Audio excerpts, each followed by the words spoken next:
Hey guys, this is Coach Sean. Today I just wanted to talk to you about proper training etiquette and tips that can help you in your learning process in Jiu Jitsu.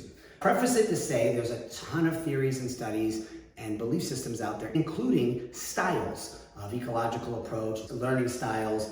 Different people will learn differently. There are a lot of contexts that I'm sure the whatabouters and the well-actuallys will show up in the comments or message me about, and that's fine. I understand that context. I'm going to super simplify this for the purpose of delivering a very basic conceptual idea for you, okay?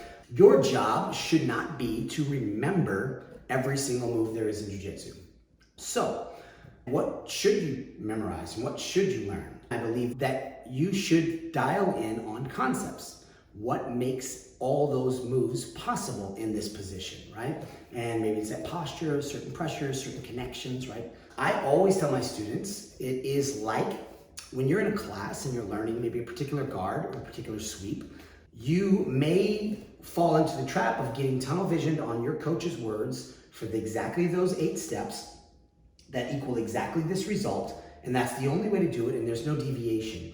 And what I'm telling you is that that's a flawed way of thinking. When you're in a class, you want you focused on conceptual things, posture, the connections, things like that, that are allowing these series of possibilities to work, and index heavily on those, and allow yourself the freedom of play beyond that. In the possibilities world, it should be super wide open, exploratory city, creative city.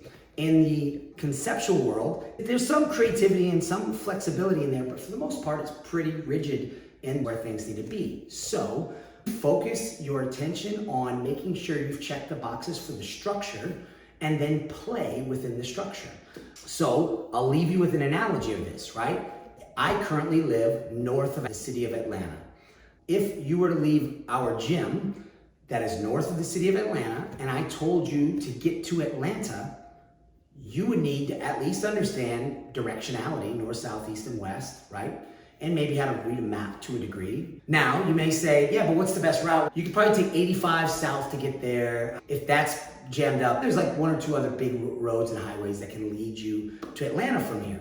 And if you listened to that and you said, cool, 85, a couple highways, that's it. Well, then you go and there's tons of traffic. 85 is blocked by some car accident. Peace Industrial is just slammed, construction going on, and you're like, well shit, these are the only ways I know.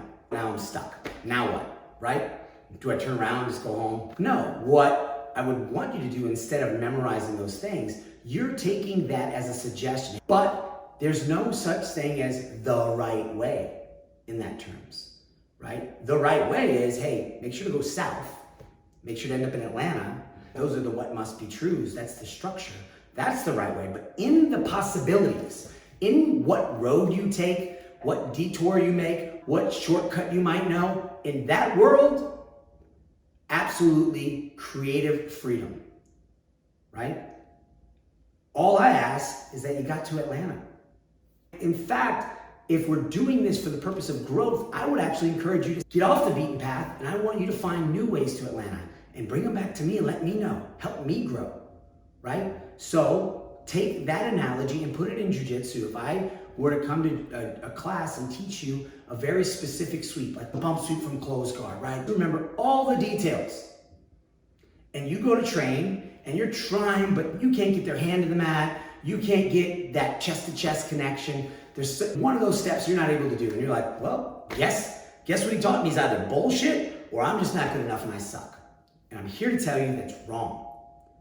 Sometimes the road will be closed. Sometimes there will be traffic.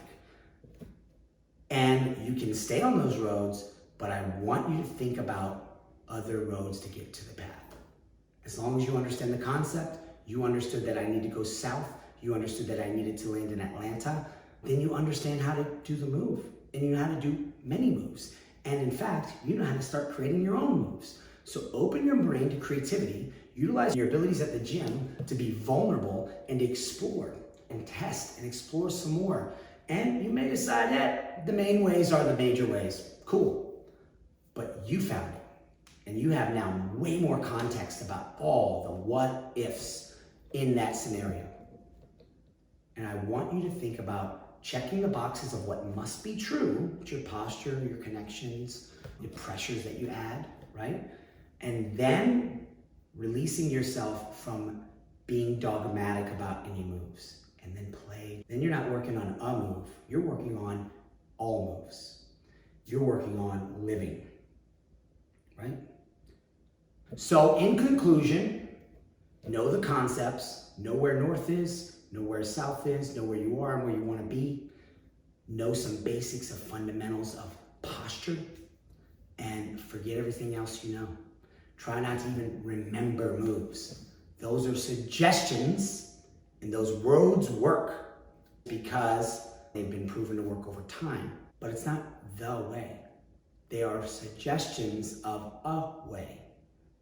And I highly, highly encourage you to find new ways and to find ways that two ways that were taught to you connect, and look for connection roads. Explore your city. You will know more about the ins and outs of driving to and around Atlanta if you put the map down, you turned off the GPS, and you explored. Okay? You don't have a lot of time to do that in your real life, I get it, but when you're on the mats and you're in training, this is an opportunity to put the maps away and explore. If you're live sparring and you're doing some integration work, turn your brain off from memorizing very specific roads. Occupy your brain only with what must be true and play. And you'll thank me later.